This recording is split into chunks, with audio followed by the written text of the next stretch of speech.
അപ്പൊ നമ്മൾ നിസ്കാരം ഖളാ വീട്ടണ വിഷയമാണ് പറഞ്ഞിരുന്നത്. അകാരണമായി നിസ്കാരം ഖളാ ആയാൽ പെട്ടെന്ന് വീട്ടൽ നിർബന്ധമാണ്.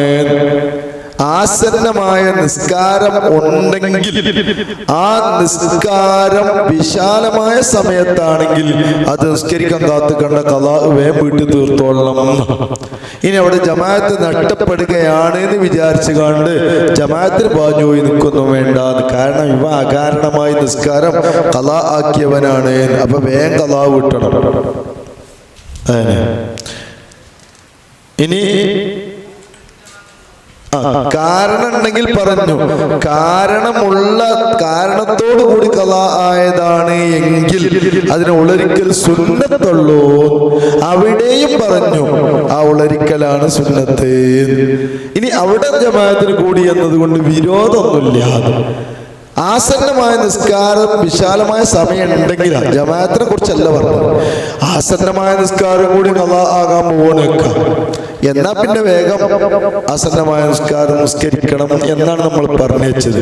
ഇനി ഒരാൾ നിസ്കാരമൊന്നും ഖളാ വീട്ടിയില്ല, ഓനാണ് മരിച്ചു എന്ന് വെക്കുക. അള്ളാഹു കാത്തുരക്ഷിക്കട്ടെ. ശേഷമുള്ളവരെന്താ ചെയ്യാൻ?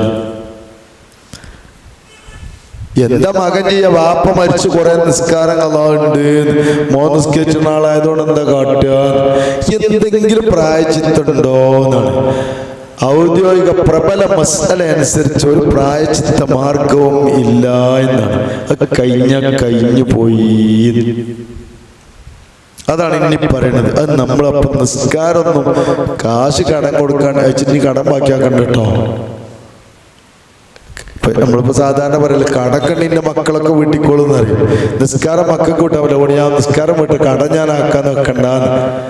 അതൊക്കെ ആൾക്കാരെ എഴുതുന്നുണ്ട്. ഏൽക്കും പിന്നെ കുറച്ച് അഞ്ചു കൊടുത്തോളം കിച്ചല്ലേ അടക്കണ്ടായിന്ന് പറഞ്ഞിട്ട് അങ്ങോട്ടും ഇങ്ങോട്ട് തിരക്കുണ്ടാവും. നമ്മളൊരാൾക്കും ഒരു ബാധ്യത വെക്കണ്ട. അള്ളാഹു ആ നിരക്ക് ജീവിക്കാൻ തൗഫീഖ് ചെയ്യട്ടെ.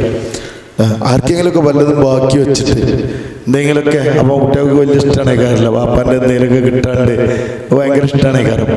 നാട്ടുകാർക്കും കിട്ടാണ്ട് ഭയങ്കര ഇഷ്ടമാണല്ലോ. അത്യാവശ്യം സാമ്പത്തികം ഉണ്ട്. അപ്പൊ എന്താ 2 പോത്ത കറുത്ത മൗലൂദൊക്കെ ഉണ്ടാവും. ഉണ്ടായിക്കോട്ടെ, ആൾക്കാർ ഭക്ഷണം കഴിച്ചു പോയിക്കോട്ടെ. അള്ളാഹു നല്ല സമ്പത്ത് തരട്ടെ. എല്ലാവർക്കും കൊടുക്കട്ടെ. നമുക്ക് മാത്രമല്ല, നമുക്ക് മാത്രം ഉണ്ടായിട്ട് കാര്യമുള്ള എല്ലാവർക്കും. പിന്നെ നമുക്ക് മാത്രം ഉണ്ടായാൽ നമുക്ക് ഉപകരിക്കാൻ കഴിയുമോ? അവരെ കൂടി വരില്ലേ? എല്ലാവർക്കും ധാരാളം ഉണ്ടാവട്ടെ. അതിന്റെ സബബൊക്കെ അള്ളാഹു എളുപ്പമാക്കട്ടെ. ഉണ്ടോ? ഏതായാലും നിസ്കാരം വളരെ പ്രധാനമാണ്. അതിലൊരു എക്സ്ക്യൂസ് നമുക്ക് കൊടുക്കാൻ കഴിയില്ല. അതാ പറഞ്ഞത്, മൻ മാത്ത വഅലൈഹി സ്വലാത്തു ഫർളിൻ ലം തുഖ്ളാ വലം യുഫദ് അൻഹു. അതാണ് പ്രബലമായ മസ്അല. മൻ മാത്ത, ഒരാൾ മരിച്ചു, വഅലൈഹി സ്വലാത്തു ഫർളിൻ, അയാൾക്ക് നിർബന്ധമായ നിസ്കാരമുണ്ടായിരുന്നു, ലം തുഖ്ളാ, അതിന് ഖളാ വീട്ടപ്പെടുകയില്ല. അപ്പൊ ഇനി ഭർത്താവ് മരിച്ചു, ഭാര്യ നിസ്കരിച്ച് വീട്ടിക്കോട്ടെ എന്ന് പറയണ്ട.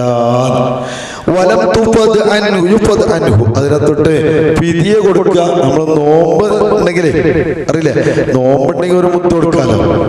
നോമ്പ് ബാക്കിയായതാണ്. ബാപ്പ വാർദ്ധക്യ സഹജമായിട്ട് നോമ്പ് വിൽക്കാൻ കഴിഞ്ഞില്ല. എന്താ ചെയ്യാ? ഒരു നോമ്പിനൊരു മുത്ത് അരി വീതം കൊടുക്കാം.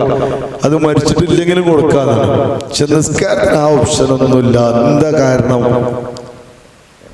എന്താ? രണ്ടും വലിയ വ്യത്യാസമുണ്ടല്ലോ. നോമ്പ് ഞാൻ രോഗിയായി, എനിക്ക് ഇങ്ങനെ കിടന്നു, ഞാൻ മരിച്ചിട്ടില്ലെങ്കിലും കൊടുക്കാന്നാണ് ഇപ്പൊ പറഞ്ഞത്. ഇനി ആരോഗ്യം തിരിച്ചു വരൂലെന്നുണ്ടെങ്കിലാണ് ഈ പറഞ്ഞത്. എന്നാ നിസ്കാരത്തിന് അതില്ലാത്ത എന്താ? നിസ്കാരത്തിന് എവിടെ ഒരു പ്രയാസമില്ല. അതുകൊണ്ട് തന്നെ നിസ്കാരത്തിന് പള്ളിയിൽ ജമാഅത്തിന് തന്നെ പോയി നിസ്കരിക്കണം എന്ന് പറഞ്ഞില്ലല്ലോ. നിൽക്കാൻ വയ്യ, ഇരുന്ന് നിസ്കരിക്കണം. ഇരിക്കാൻ വയ്യ, കിടന്ന് നിസ്കരിക്കണം. കുനിയാൻ വയ്യ, ആംഗ്യം കാണിക്കണം. ആംഗ്യം കാണിക്കാൻ വയ്യ, കൺപോണോണ്ട് ആംഗ്യം കാണിക്കണം. അതിനും വയ്യ. എന്ത് ചെയ്യാൻ മതി? നിസ്കാരത്തിന്റെ പ്രവർത്തിക്കാൻ ആലോചിച്ച് കിടന്നാൽ മതി. എന്നാ ബാധ്യത തീർന്നു. ആലോചിക്കാൻ ബുദ്ധിയില്ലെങ്കിൽ എന്തില്ല, നിസ്കാരം ഇല്ല. ഓന് പിന്നെ ബുദ്ധിയും കൊടുക്കണ്ടല്ലോ. എങ്ങനെ ചെറുതായാലും വലുതായാലും അസുഖമായാലും അസുഖമല്ലാതെ ബുദ്ധി ഇല്ലേ? ബുദ്ധി ഉണ്ടോ? നിസ്കരിച്ചാ മതി.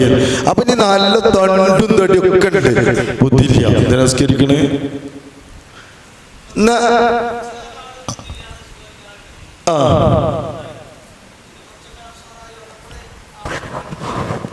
ശേഷം നമസ്കാരമൊക്കെ സ്കരിക്കണം. ബുദ്ധിയില്ലാത്ത കാലത്ത് നിർബന്ധമില്ല. കുറച്ചിപ്പോ 2 കൊല്ലം ഭ്രാന്തുണ്ടായി, അത് കഴിഞ്ഞ് മാറി, അവന് മാറിയോട് നിസ്കരിക്കണം. ആ സമയത്ത് തക്ലീഫില്ലല്ലോ. നോമ്പിനെ അങ്ങനെ അതേമാതിരി പറ്റോ? വൈകുന്നേരം വരെ നോൽക്കാൻ പറ്റുന്ന അസർ വരെ നോറ്റോ, അസർ വരെ നീ ഉച്ച വരെ നോറ്റോ, എനിക്ക് നീ പിന്നെ ചോറ് കഞ്ഞിയൊക്കെ വെള്ളം മാത്രം കുടിച്ചോ, ഉണ്ടാവും വലിയ ഇളവില്ല. നോമ്പിന് ഒരൊറ്റ ഷീറ്റ് മാത്രമേ ഉള്ളൂ. അപ്പൊ അത് കഴിയില്ലേ, എന്നാ പിന്നെന്ത് വേണ്ട, നോമ്പ് നോൽക്കണ്ട, പിന്നെ പകരം ചെയ്താൽ മതി. നിസ്കാരത്തിന് അങ്ങനെ വിഷമല്ല. പിന്നെ ഇനി മറ്റൊന്നും കൂടി നമ്മൾ അറിയേണ്ടതുണ്ട്. സുജൂദും റുക്കുവും ഇല്ലാത്ത നിസ്കാരാണ്. അത് കിടപ്പ് രോഗിയായിട്ട് എന്ത് ചെയ്ത് നമ്മള് പറയാലോ, അപ്പൊ ഉപ്പാനങ്ങനെ പൊടിച്ചു കൊടുത്താലും ഉപ്പെന്താവും, ഇങ്ങനെ ഇരുന്നിട്ട് നിസ്കരിച്ചു, അത് നിലത്ത് ചാരി ഇരുന്നിട്ടുണ്ടാവും, നിസ്കരിച്ചു, ഇങ്ങനെ പിടിച്ചു കൊടുത്താൽ കുനി, ഇങ്ങനെ സുജൂദിക്ക് നമ്മൾ ഇങ്ങനെ കൊണ്ടുപോയി വെച്ചു കൊടുത്താൽ സുജൂദ് ചെയ്യും, ഇങ്ങനെ ഉണ്ടാവും, കുറച്ച് തീരും, അപ്പൊ നമ്മളിവിടെ നിർത്തും. അങ്ങനെ ഉണ്ടെങ്കിൽ എന്ത് ചെയ്യണം, നമ്മൾ ഒന്നുകൂടി കൊടുക്കുക തന്നെ വേണം. അതില്ല, ഇപ്പൊ ഇങ്ങനെ കിടക്കണ്, ഇപ്പൊ അങ്ങനെ കൈയ്യിട്ടുണ്ട്. എന്നാ ഇനിയിപ്പോ അവിടുന്ന് ആളുള്ള നിസ്കാരങ്ങൾക്ക് എന്ത് വേണ്ട, വേണ്ട എന്നാണ്. നമുക്ക് കയ്യങ്ങി എന്താണ് ഇപ്പൊ പലരും ചോദിക്കുന്ന അതാണ്, എങ്ങനെ ഉതിർത്ത് കൊടുക്കുക, അവിടെ നിസ്കരിക്കാൻ പറ്റൂലല്ലോ. അങ്ങനല്ല, അവിടുന്ന് റുക്കുവും സുജൂദും വാങ്ങിയൊന്നുമില്ല. സാധു ഇങ്ങനെ കിടന്ന് ഓർമ്മക്ക് ഉണ്ടേനും ഇപ്പൊ വാങ്ങി കൊടുക്കണ്ടെന്ന് പറയന്നെ. അപ്പൊ എന്താവും, നിസ്കരിച്ചോളിപ്പാ വാങ്ങി കൊടുക്കണ്ടിട്ടാ, ഞാൻ നിസ്കരിച്ചാട്ടെ, അപ്പം ഒന്ന് കിടന്ന് നിസ്കരിച്ചുകൂടി 40 മതി. മുമ്പരങ്ങാണ്ടാവും കിടന്നിട്ട് മൂത്രത്തിന് പൈപ്പിട്ടാൽ പിന്നീട് മൂത്രത്തോട് ബന്ധിച്ചു എന്ന നിലക്കുള്ള മസല മറ്റൊന്നാണ്. അപ്പൊ ആ പൈപ്പിട്ട സമയത്തെ മാനിച്ചുകൊണ്ട് നിസ്കരിക്കുക, കഴിഞ്ഞിട്ട് കഥാ വിട്ടു.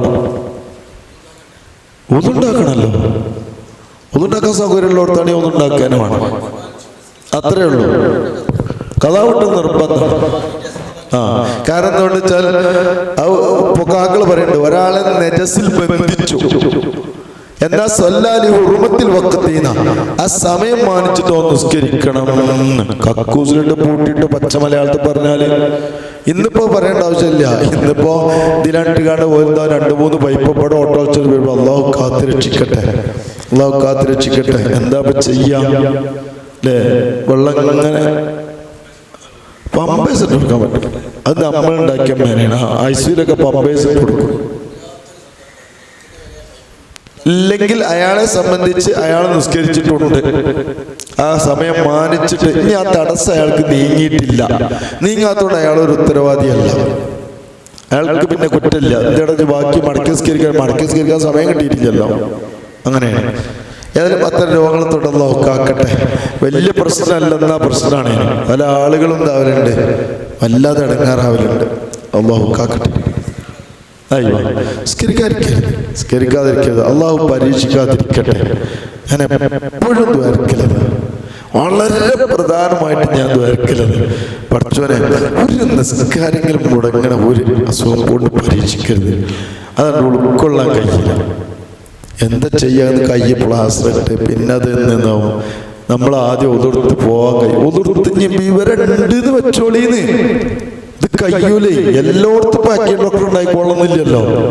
അങ്ങനെയാണ്. നമ്മൾ അക്യൂ ഡോക്ടർ തന്നെ നമ്മളെ സുഹൃത്തുണ്ട്, എന്തിനു വരും. അയാളിപ്പോ മിംസിലുണ്ട്. അയാൾ ഇനി ഇവിടെ പറയണ്ടോ എന്നൊക്കറിയില്ല. നമ്മളോടൊക്കെ കുട്ടികളെ കൊണ്ട് എന്താ പറയും, നമ്മൾ ഒതുർത്ത് പോരിട്ടാറ് പ്ലാസ്റ്റർ ഇടാനേ മൂപ്പർ സിസ്റ്ററോടാണ് തുടരണ്ടാറ്, ഞാൻ കെട്ടിക്കൊള്ളാറ്. എന്നിട്ട് മൂപ്പരേനെന്താവും വെച്ച് കെട്ടിക്കൊടുക്കും, അല്ലെങ്കിൽ പ്ലാസ്റ്റർ ഇടും.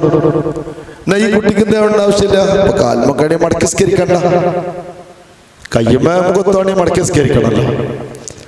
മറ്റേത് പങ്ങല്ലല്ലോ. നമ്മളിപ്പോ ഹോസ്പിറ്റലിൽ ചെന്ന് ഒന്ന് വെക്കുക, കയ്യിനോ കാലിനോ. അപ്പൊ ആരാണേക്കാരം സിസ്റ്റർമാരിൽ പിടിക്കൽ കാക്ക നേരെ ഇങ്ങോട്ട് വെക്കിയാൽ പിന്നെ അടുത്ത ഒന്നിനും വല്ല കഥയുണ്ടോ? അത് കഴിഞ്ഞില്ലേ? അത് കഴിഞ്ഞതോടുകൂടി പിന്നെ പ്ലാസ്റ്ററിനേതാ ശുദ്ധിയില്ലാതെയാണ്. ശുദ്ധിയില്ലാതെ ഒന്നിട്ടാൽ പ്ലാസ്റ്റർ ഇട്ടാല് വീണ്ടും ആ നിസ്കാരങ്ങളൊക്കെ മടക്കണം. ഡോക്ടർമാർക്ക് വേണം കുറച്ചൊക്കെ വിവരം നടത്തും. അങ്ങനെയാണ്. കയ്യുമേണി ഇപ്പോൾ പറ്റട്ടോ, കയ്യിലോ മുഖത്തോണം മുറിവ് പ്ലാസ്റ്റർ ഇട്ടത് എങ്കിൽ ആ പ്ലാസ്റ്റർ വെട്ടിയ കൊണ്ട് മടക്കി സ്കരിക്കണം. കുറേ മസലുണ്ട് ഇൻഷാ അല്ലാഹ്. ചോദിച്ചോട്ടോ, സംശയമൊന്നുമില്ല, പ്രശ്നമൊന്നുമില്ല. നമ്മളെ വിഷയത്തിന് നീണ്ടുപോയിച്ചിട്ട് അങ്ങനെ ബുദ്ധിമുട്ടൊന്നുമില്ല. നമ്മൾ തന്നെയാണ് ഈ ക്ലാസ് വെക്കാനും കാരണം.